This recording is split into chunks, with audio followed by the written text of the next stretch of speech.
Good evening and greetings from Lima, Peru. Welcome to our session. The meeting 19 will now call to order. First, let's listen Rotary Grace song.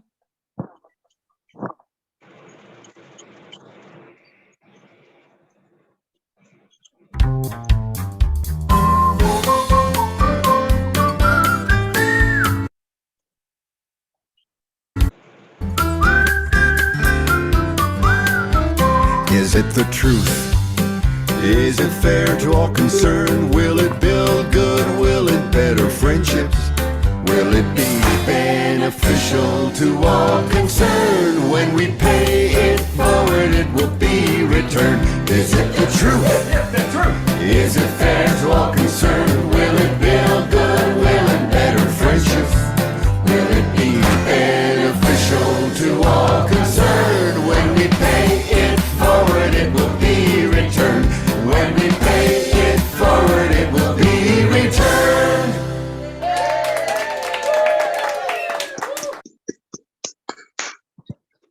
Request start club singing. So we need to please come forward. Okay.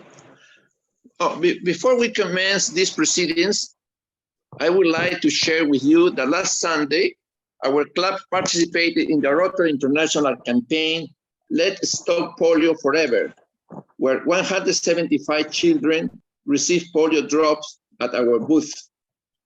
I would like to thank you to all club members who participated in this great event. Today, our meeting has two distinguished guests, Dr. Madame Kataria, Laughter Guru, and Gabriel del Castillo, Strategic Foresight Specialist.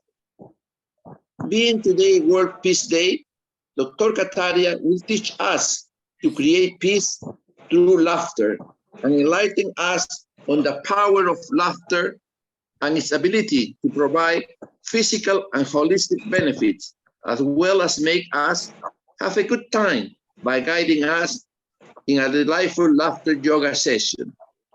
Happy World Peace Day to you all. Afterwards, Gabriel del Castillo will enlighten us about the importance of strategic foresight to anticipate trends, risks, emerging issues, and their potential implications and opportunities in order to draw useful insights for strategic planning, policy making, and preparedness. Please, Rotarian Plana, introduce Dr. Madame Kataria.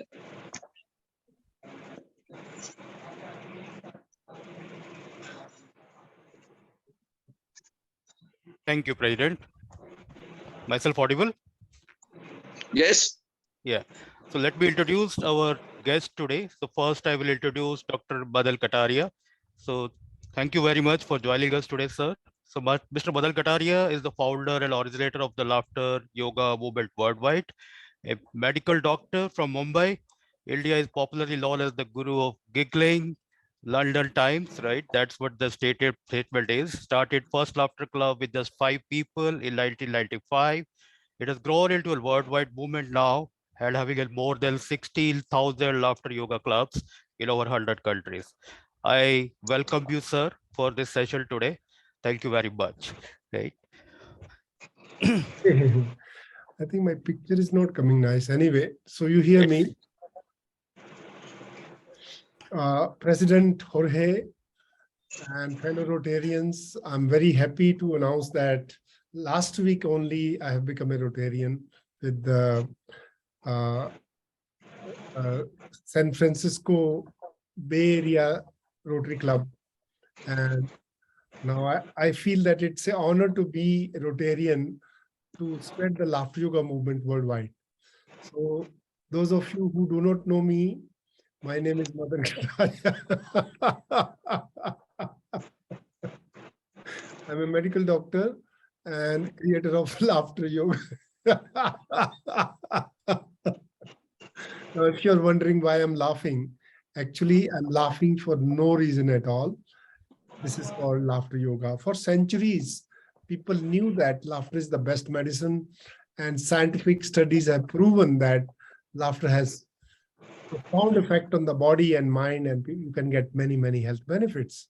But question is that where is laughter? Who is laughing? Especially after this COVID-19 and with this economy of the world going yo-yo, there are not many reasons that makes us laugh today. So in that, we discovered laughter yoga in 1995, which has actually given a way to deliver the benefits of laughter. So I must tell you something about laughter yoga, which you might not be knowing.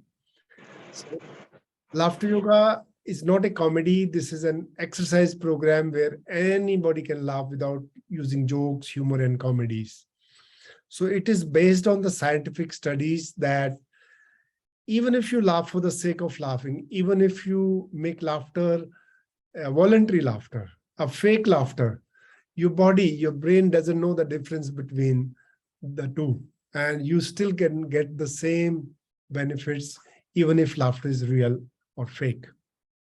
So, I would like to practice laughter as an exercise.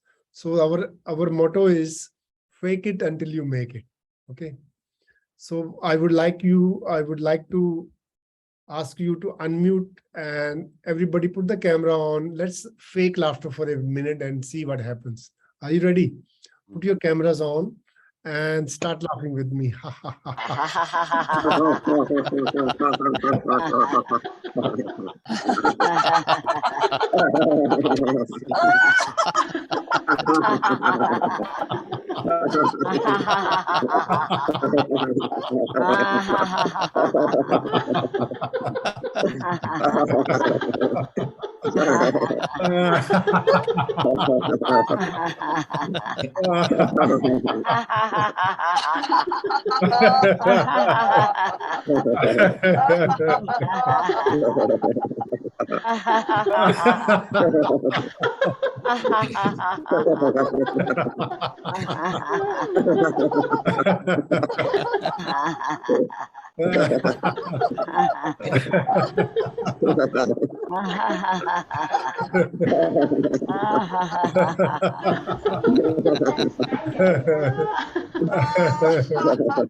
Okay, friends.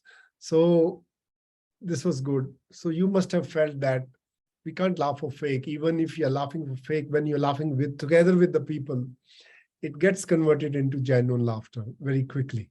So this is the whole philosophy of laughter yoga. If you laugh with a group, you don't have to fake laughter. It becomes genuine very quickly.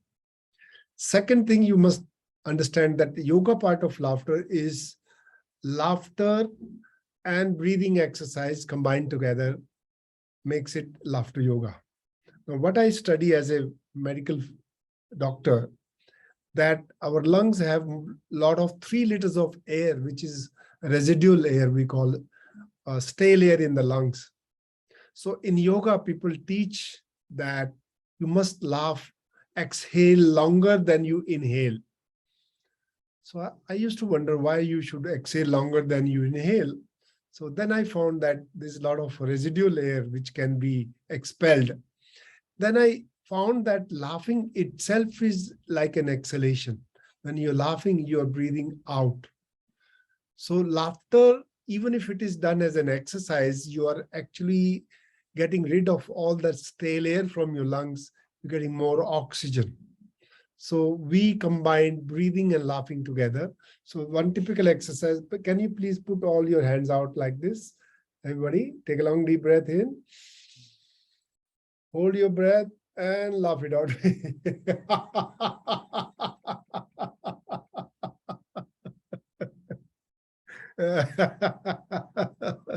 Once again, now you can unmute. Let's do it together. Everybody, unmute, take a long deep breath. Hold it, and laugh.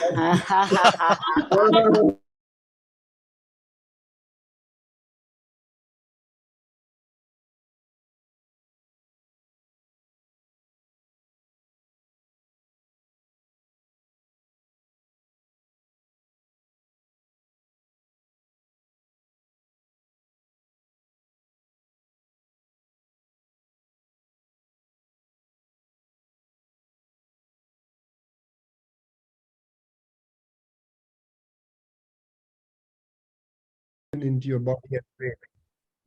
So if you have more oxygen flowing through your brain and body, it makes you more energetic.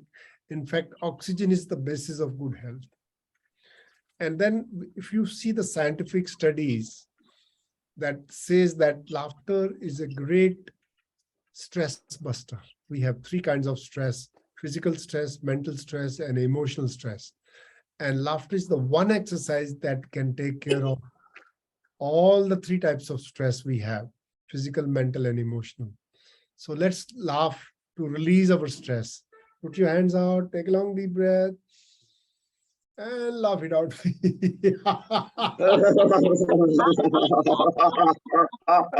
All the stress is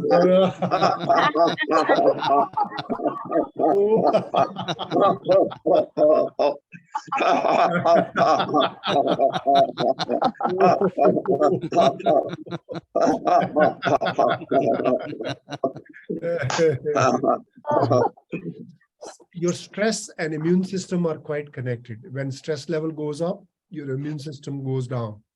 And when you release your stress, your immune system perks up and it strengthens your immune system.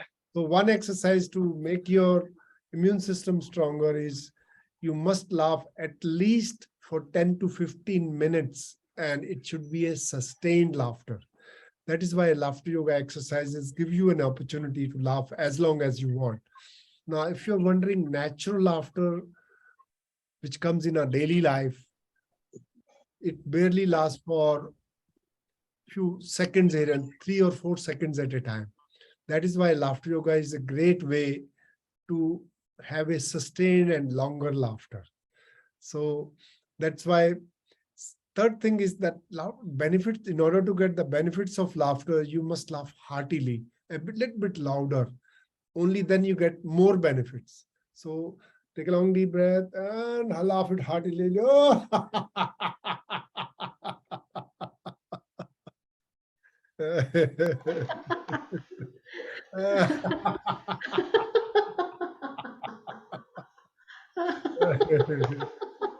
And finally, laughter has to be without any reason, because we don't have many reasons that makes us laugh today. So laughter has to be disconnected from reasons and conditions of life. That's why we make laughter as an unconditional laughter. Now today is a very special day dedicated from United Nations, the Day of World Peace. Now, we have a mission in Laughter Yoga. Our mission statement is health, happiness, and world peace through laughter. People who are healthy and happy, they can bring more peace in this world. So by getting benefits of laughter, and in Laughter Yoga, we say, how can you become happy? By laughing. Listen to my slogan. The slogan is, we don't laugh because we are happy. We are happy because we laugh. So this is how can you become happy? By laughing. By laughing, your body will send the biofeedback signals to the brain and release all those happy chemicals. Just by doing laughter exercises, you can create happy chemicals like endorphins, serotonin, dopamine, and oxytocin. So this is the happy cocktail you can release by laughing. Peace, why there is a war outside these days? Because there is people are at war within. So peace inside is peace outside. So our mission is, if more and more people started laughing and join this laughter yoga movement, it will create a peace within us, and peace inside is peace outside. And why laughter yoga is good as a way of laughing and creating world peace? Because laughter has no language. Now, if you're using jokes, humor, comedies to create laughter, you understand language. Now here, no language. Without the barriers of all caste, creed, color, language, we can laugh without any reason. Laughter has only one language. So this is why now my next exercise is laughing for the world peace. Now this is, you can unmute now. So this is the peace sign. Okay. So make this peace sign and laugh for 1 minute, laughing for the word peace. Unmute. Ready? Go.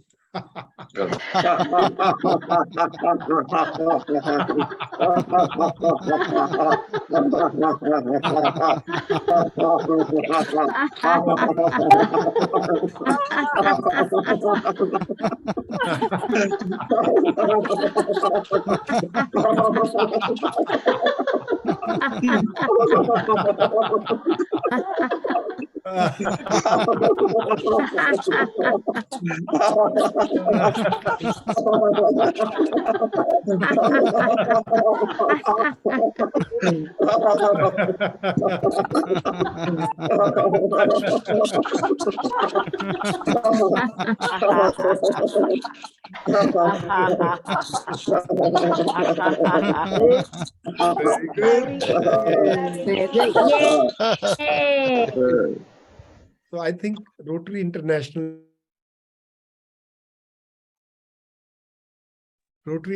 is the ideal platform to spread word peace through laughter. So I'm looking forward for a great association and collaboration with Rotary International. And as I suggested to President Jorge, that we have Laughter Yoga present in more than 116 countries now. Unfortunately, we don't have much presence of Laughter Yoga in the African continent. So I would like to seek the association with the Rotary so that we can, next year, we can make a tour to African country, at least 4 or 5 major countries, where we can train people for free and make them start free social laughter clubs. We do have laughter clubs in South Africa, in Rwanda, in Kenya, and some part of the Mozambique. But I think we need to bring more laughter in the African continent. And African people are lovely. They really love to laugh.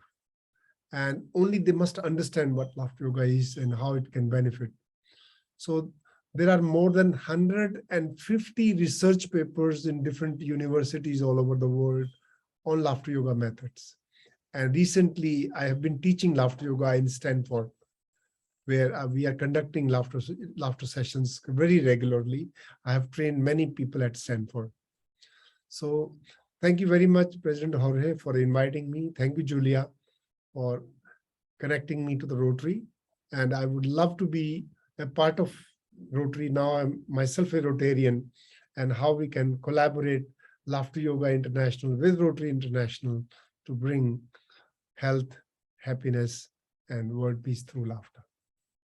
So that's all. If you have any questions, I'm open to, and then I would love to listen to our second speaker. Clearly. Dr. Kataria, thank you so much for this wonderful talk. When you started with a laugh, I thought you were laughing that you're a doctor of medicine. You know, so I thought, yeah, this is a good session. But I just had a small question for you, Dr. Kataria, and that was, what made you preach, right through the world on such a unique, in India, you find them, we find people laughing everywhere. As you said, in a small place like Nasik, you've got 100 clubs. Yeah. I stay, just next to a park, and every morning I'm woken up by the laughter. So at times I do pause. I said, listen, what the hell is going on? But I enjoy that as well. Yeah. So what made you preach? It's a good message, and it's something very unique. So the reason I got involved in laughter yoga was I was too stressed out when I was practicing medicine in Mumbai, and also was an editor of a health magazine. It was very stressful for me. So I was looking for something to release my stress. So I tried several things, but nothing worked. Then I thought of writing an article about laughter is the best medicine. And after finding so many benefits, I thought, nobody's laughing. Let me start a laughter club. Just idea popped up in my head. So I went to a public park near my house and spoke to people around. I want to start a laughter club. And first they started laughing at me. They thought, are you all right? I said, yes, I'm okay. Let's start laughing. So we started first laughter club by telling jokes in the beginning, and people loved it. We were 55 people after 1 week, but we ran out of good jokes. And then I discovered that scientific fact that your body brain doesn't know whether you're laughing really or whether you're happy or you're act like a happy person. So that gave me an idea we can make laughter as an exercise. So when I started laughing in a group, it was so contagious. We started laughing very genuinely, longer, and have a lot of fun. So that gave me an idea. Laughter doesn't have to be a natural or spontaneous because there's no guarantee how much you laugh, who will make you laugh. So we can do laughter as a commitment, as an exercise. So we created laughter yoga by combining breathing and laughing. And that really released my stress quickly and people finding it very beneficial. And it started spreading by the word of mouth. We created laughter clubs in Mumbai. In the first month, we could open 13 laughter clubs. And then I must thank Rotary Club. Rotary Club in Mumbai, they invited me to go to different parks and they sponsored me actually to go to different cities all over India. And my beginning was with Rotary Club. And I'm happy that my association Rotary has left. So in a nutshell, that there was no way, there are not many reasons that makes us laugh. So I found a way, actually, laughter yoga is a delivery system, which actually brings the benefits of laughter. That's why it has spread all over the world without any marketing and advertising. Great.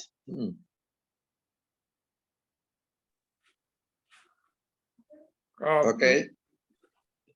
Yes, Dr. Kataria, it's a lovely message, and I want you to thank you on behalf of the Rotary Club, Rotary Progressive Club, for having delivered this wonderful session. I thought in the beginning when you started, it's just going to be simple with us laughing, and we did laugh. So I said, this is a lovely session. We'll just keep laughing. There's not going to be much of talk, and we're going to enjoy ourselves. And we did. Thank you. Thank you so much, Dr. Kataria, for having said this. And I look forward to meeting you some point of time. Thank you so much. Thank you, please, Rotarian Pranav, you have introduced Gabriel del Castillo, please.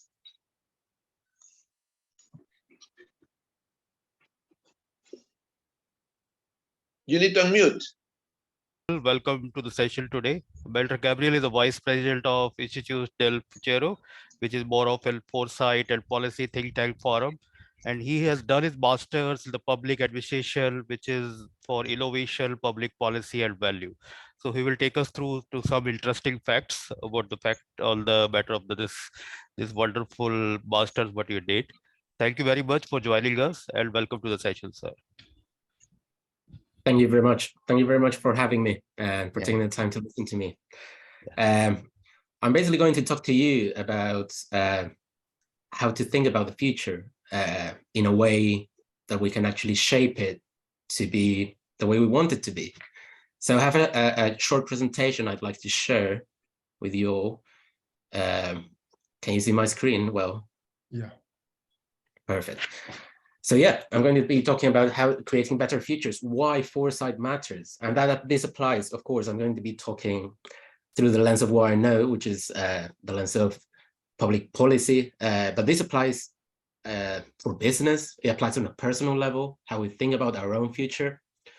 So the four things I would say I spend most of my time on are strategic foresight, systems thinking, public policy, and public innovation. But straight to it, we need to understand the world we're living in. And of course, there's many reasons to laugh, I know. But there's also a great many deal of grand challenges we're facing in the world. And we see them. Someone mentioned the conflict, the war that going on at the moment. There's an energy crisis as well, climate change, COVID-19, grand challenges that we have to face somehow. And it's not easy, it's complicated. That's why we don't have the answers. This has made governing in the 21st century extremely difficult, how countries actually respond to these challenges. There's a diminished political effectiveness. They're not doing as well as we know. Why is it that even though we know climate change is coming, it is happening, and it has going to have a massive impact, why is it we're not responding to it effectively? It has to do with this failure to address long-term issues, and this diminished political effectiveness, brought about in part because of technological progress itself, which has been great in many ways, but it also has exacerbated certain concerns regarding legitimacy, accountability, and trust in government. And governments tend to underperform, especially when they're dealing with complex issues that are not simply difficult to deal with or complicated, but that actually are complex. The relationships are not linear. We may think we're going to do something with one action, but it may end up doing something completely different. So it's very difficult to govern in the 21st century. And the problem is, we have a complicated relationship with the future. We've always had it. Think about it on a personal level even. It's hard to think about where we're going to be in a few years from now, and how to relate to that. But of course, I'm talking about a grander scale right now, right? This relationship is complicated. I mentioned the pandemic, failure to anticipate that or being prepared for something like that. The energy shock. Could Europe have thought about the possibility that they would struggle because of their dependence on Russian gas? Yeah, they could have, but they weren't prepared for it. And we tend to think about the future in a linear manner. We tend to think about the future by extrapolating the past, thinking the current trend is going to continue. Economists love doing these forecasts, as we see in the picture on the left, but they fail every single time. So what are we doing wrong? What can we do better to think about the future more effectively and really respond to these challenges as a society? What does it take for effective governance in the 21st century? Well, first of all, as I was saying, we need to rethink governance for complexity and uncertainty. And this involves understanding emergence, how issues are emerging nowadays and how to respond to that effectively in a timely fashion. We need a coherent narrative, be that within our organization or at a national level. And we need to be future alert. We need to be aware of the direction of change, of how these changes might impact us. We need to pursue bold and ambitious goals as well. There's a great book from Mariana Mazzucato called The Mission Economy, where she sets out a blueprint for how to actually set missions to address these challenges on a grand scale, with mobilizing the whole of society, government, business. The Sustainable Development Goals are a great example as well of long-term goals that address our needs as a society. But these are all long-term needs, and strategic foresight has a role to play in supporting all of these three pillars. But what is it? What am I talking about when I say strategic foresight? It's the capacity to consider and plan for the future. And there's a whole discipline dedicated to this, but it doesn't have to be complicated. Its purpose is simply to help us make better decisions today, to think differently about issues. It's a key ingredient for several things, like anticipating future challenges and needs, shaping the future we want to see, and dealing with complexity and uncertainty. Can help us innovate, can help us come up with new ideas. But we can't all be Doctor Strange. I don't know if you saw the Avengers movie, where Doctor Strange basically says he looked forward into the future and saw all the different possibilities of what might happen, and there was only one chance of them getting right. We're not wizards. We can't predict the future. We can't know what's going to happen. So what do we do then? How do we better prepare for the future? We can start by considering different alternatives. Think about the future. Think about progress in terms of possibilities. What might happen? We futurists love to use this futures cone, which is actually more simple than it looks like. We basically have the present on the left, and as time moves along, there's more uncertainty, right? So what we think is the most probable future, that's linear thinking. That's what we tend to do. But we need to consider all possible futures here. That's what the whole cone encompasses. And we need to consider plausible futures as well. What are those that are actually more likely to occur? and those preferable futures. What are the futures we want to bring about? So we need to consider different alternatives if we want to think about the future more effectively. And this means we need to think and act differently. On the left, we can see how businesses, how economists, how governments tend to think. They tend to forecast the future in a linear fashion. I'm going to go from point A to point B, and that is it. And they plan accordingly. But this fails every time. That's probably true. Foresight makes us consider uncertainties. What are the things we don't know? And from there, think about different scenarios. Think about different possible outcomes. And thinking in this way is far more effective.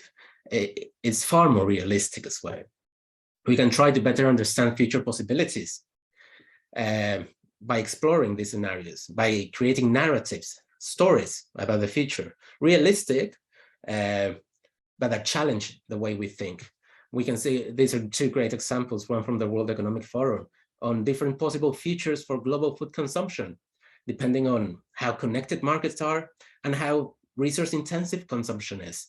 This other one is a great example as well, thinking about the future of an aging population in the UK. How many countries, especially advanced economies, are going to be dealing with an aging population? Are they ready? Have they really thought about what that means? Probably not. So it's important to consider these issues now when we have the time to address them. And we can imagine new features to shape as well. This is where innovative ideas come from. All these images, all these inventions you see on the screen don't exist. They're what are called artifacts from the future. On the right-hand side, you can see this statement, right? Wondering why Safari cannot open the page? You have entered this square, a designated Wi-Fi free zone. So can we imagine a future where there are areas where Wi-Fi is actually banned? I think we can. And it's interesting to think about these things. There's a whole movement about privacy, about the right to disconnecting. On the left-hand side, we can see on the top left, a smart fridge, a smart refrigerator, where we can set our preferences for what kind of blueberries we want. And when the market is right and the blueberries are just like we want them to be, it will automatically purchase them. But that also means the market will respond to what people are saying they want to buy. This doesn't exist, but it's possible.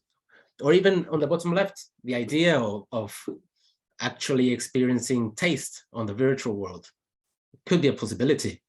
So imagining these things, this is a first step. As Jim Dater, a futurist, used to say, any useful idea about the future must sound ridiculous in the beginning. And we can prepare for the unknown as well. How? That's the question. How do we prepare for the unknown? First, we need to learn how to hunt black swans. Those are known unknowns.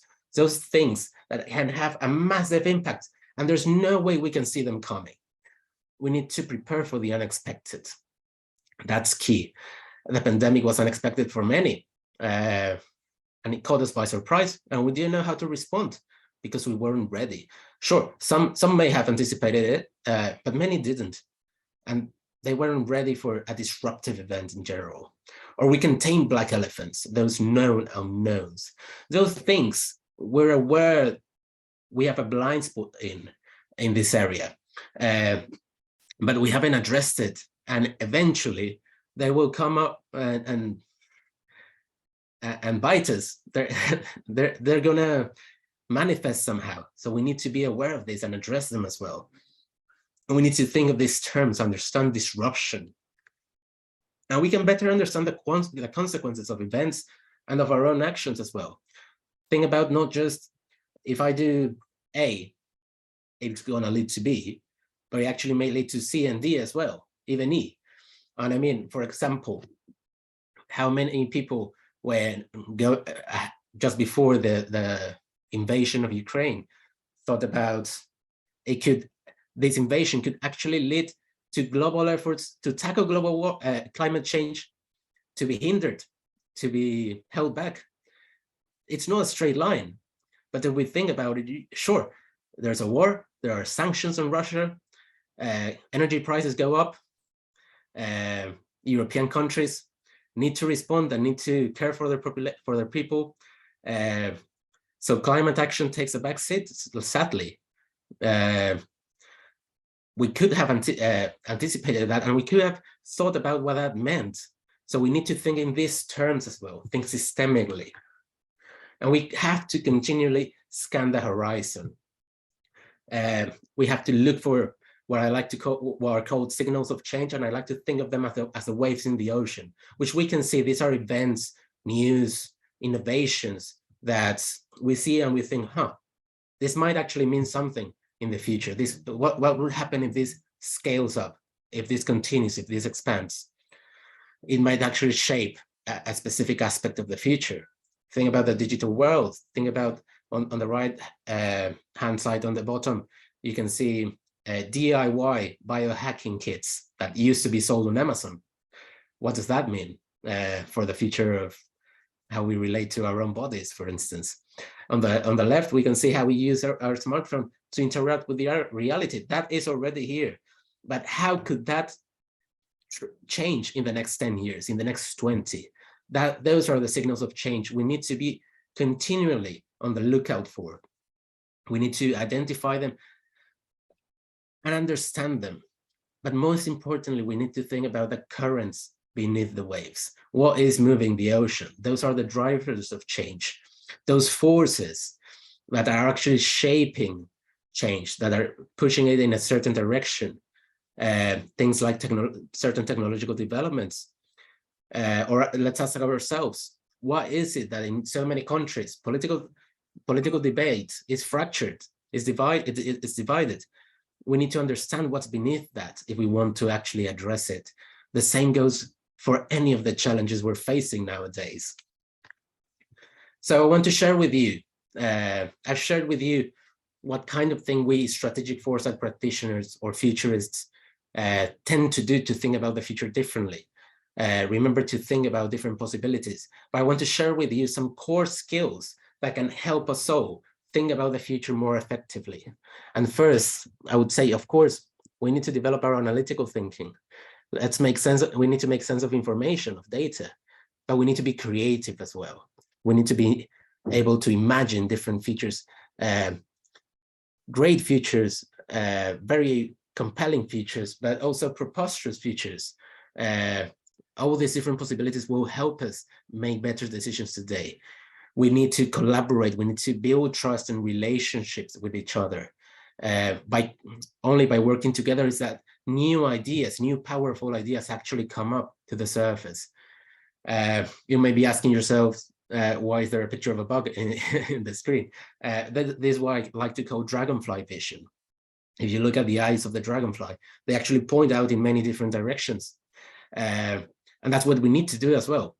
Look out in many different directions, be aware of our surroundings, about what's going on in the world. Look at different perspectives of the world and synthesize all of that in our own way of looking at the world, our own worldview. That will help us have more robust opinions, make better sense of the world, of change. And lastly, we need to think in systems, understand that things are not happening in a vacuum or in silos.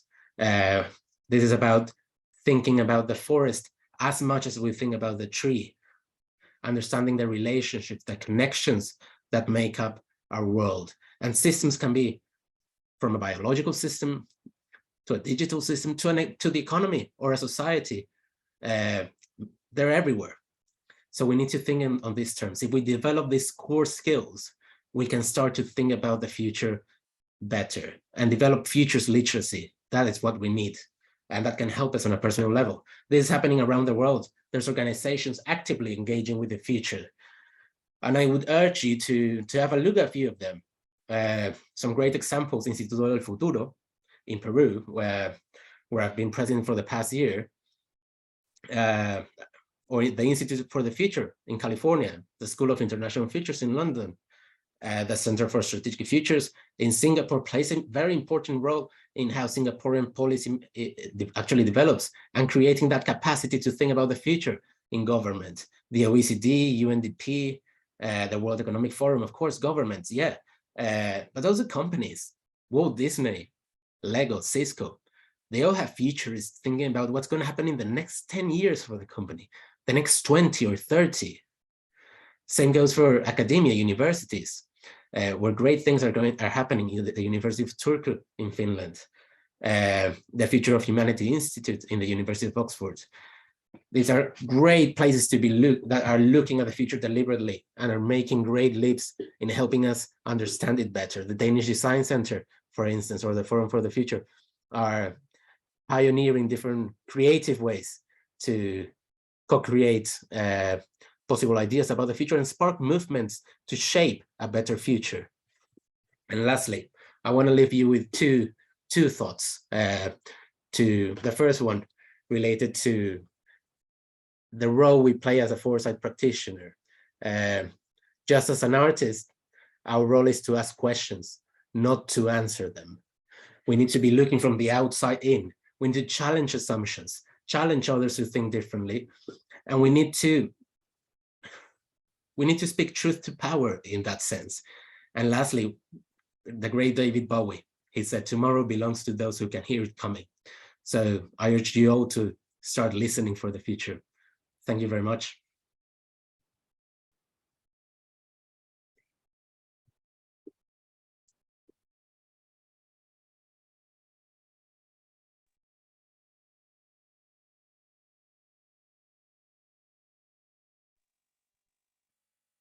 Thank you, Gabriel. Very good presentation. Is there any question for Gabriel?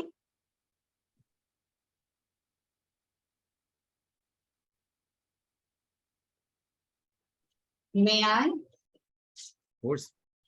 Mr. Gabriel, indeed, it was a fantastic presentation, and you differentiated very well between forecasting and foresight, strategic foresighting. My question goes for you. And I was really surprised to see that so many international organizations are coming forward for foresighting strategy. So still in India, we are still talking, even the corporate world, we're talking about the forecast, predictions, right? What differentiate, there is a, what I could understood, there is a very fine, thin line between prediction and foresight. So what is that? Because in prediction also we use analytical, creative mind, in foresight also. But what is that one thin line which separates these two words? Yes, I think we actually have three words here: prediction, forecast, and foresight. Yes. A prediction, of course, is when we are certain of something and we say, this is going to happen in the future, right? And we don't actually know what's going to happen. So it's really a guess. A forecast is when we're saying point A today, and we think about what's happened in the past. Things have been moving in a certain direction so far. So we just assume they're probably going to move in the same direction, the same trajectory. That is a forecast about the future. And sometimes economists or data scientists do this forecast and then say, well, what if it's just slightly different here or there? But that's how that works. Foresight is quite different. We think about the future, sure, understanding the past and the weight of history, but not being weighed down by it. We try to imagine new possibilities and actually push that thinking, those different scenarios to the limit, to the extreme, to actually challenge our assumptions. It's not about getting it right and knowing and saying, I created this scenario and it turned out to be right. It's not about that. It's about pushing others to think differently and considering different alternatives of what might come to be. Sometimes it's going to sound very realistic to some. Sometimes, even though it may be realistic, it may sound a bit silly to others, but there's value in that as well. I think that the main difference is that. I'll pass this same question to our another esteemed guest of this evening, Dr. Madan Kataria. Dr. Kataria, as you're talking about laughter, which helps in emotional, physical, and mental stress, right? So how you differentiate, and because we are talking about strategic foresight, right? So how it's gonna help in laughter yoga, or to help people with this, with laughter, to get away from this kind of stress and all this thing. How you can relate this to laughter? First, I would like to relate what Gabriel talking about creativity. So, see, to find the solutions, you need to be more creative. And the seat of creativity is playfulness, cultivating your inner child. So through laughter coming from jokes, humor, comedies is more logical. But laughter coming unconditionally, we laugh like children do. So laughter, unconditional laughter is a way to play, and play is the seat of creativity where you get more insights, more ideas, more new visions. So more people play, more ideas going to generate. And stress is number one killer. There is no doubt about it. But the laughter yoga is the one exercise that can take care of physical stress. Physical stress, when you physically get tired and overwork, and that physically makes you tired. So it relaxes. Mental stress comes from deadlines. You have to finish your work in a specified time. So time pressure will bring more mental stress. And the worst stress is emotional stress, when you have a problem with the relationship. So I would say that laughter yoga is one exercise that can take care of physical stress, bringing more oxygen, blood circulation, cardiovascular exercise. Second, mental stress is that when you're laughing, you're not thinking. So it blows away your thought process. And emotional stress is that help you to release all the pent up feelings and emotions from the past. How you get rid of the past emotions? Just by laughing, breathing. Oh. So it's a psychological release that lightens you up.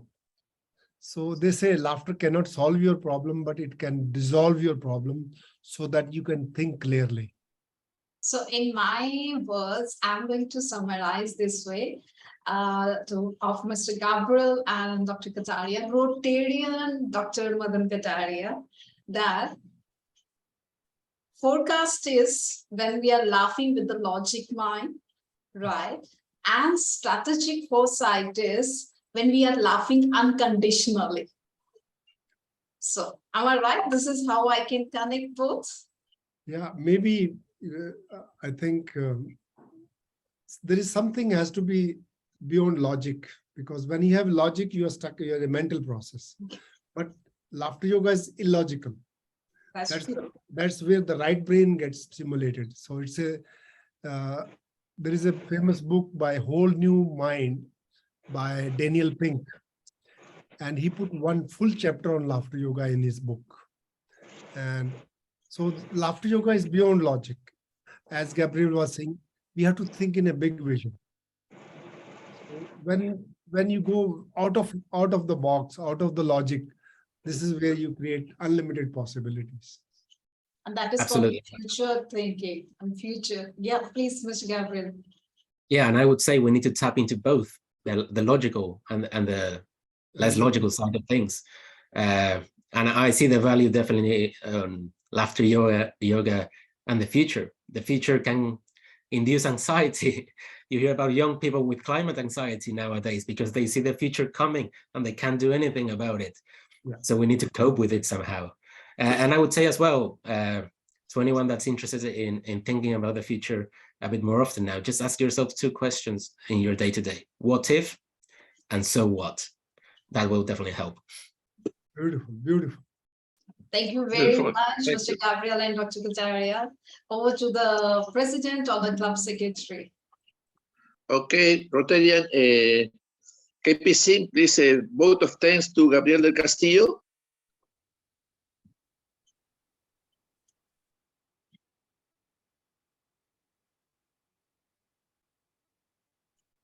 Thank you, Julia, for unmuting. Castello, thank you so much. Gabriel, thank you so much for this wonderful presentation.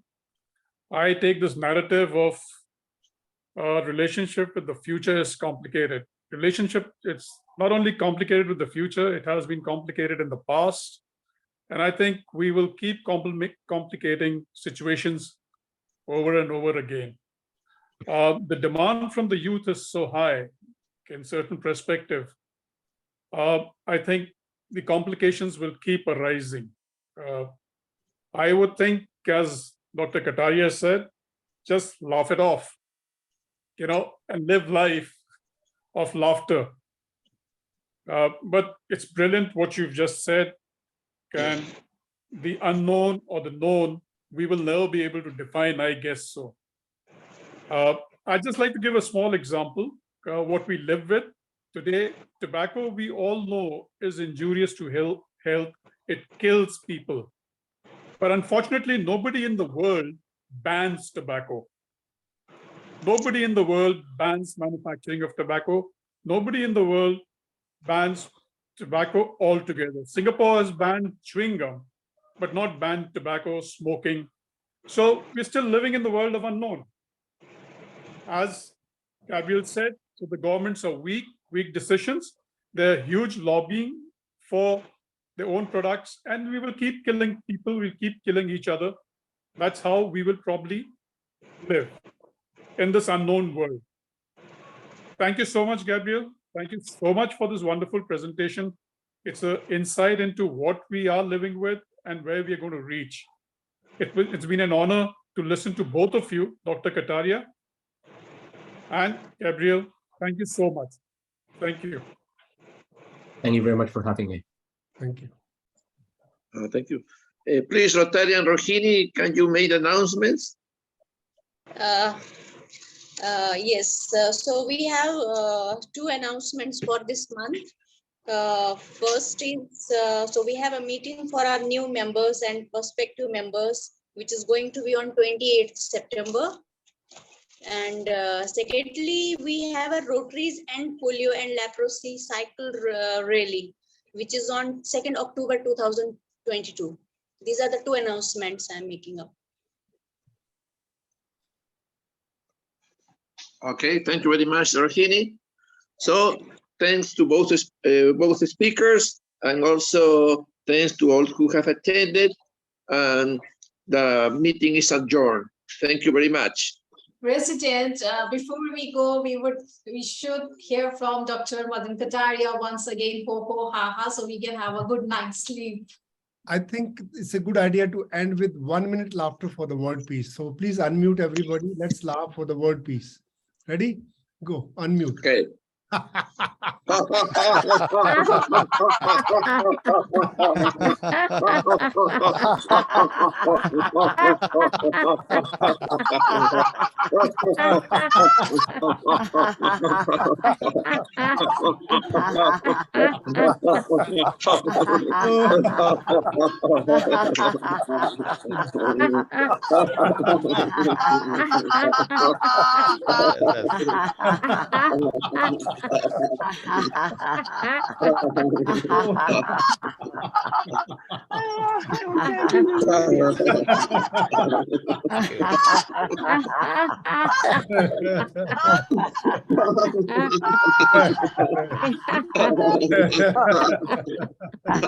Host has disabled my video. Host has disabled my video.